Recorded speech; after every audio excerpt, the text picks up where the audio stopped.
पाठ 8 री की मात्रा। न जमा री जमा प, न जमा री की मात्रा जमा प, नृप। म जमा री जमा ग, म जमा री की मात्रा जमा ग, मृग।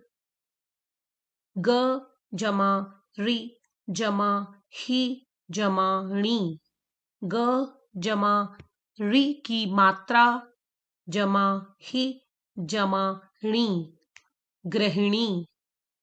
क जमा री जमा श जमा क, क जमा री की मात्रा जमा श जमा क, कृषक। जोर जोर से पढ़िए। गृह, हृदय, तृणमय, वृक्ष, अमृत, वृषभानु, घृणा, पृथक, अमृतसर, कृपा, सृजन, मृगनयनी। एक ऋषि था, उसका हृदय उदार था, वह बड़ा कृपालु था।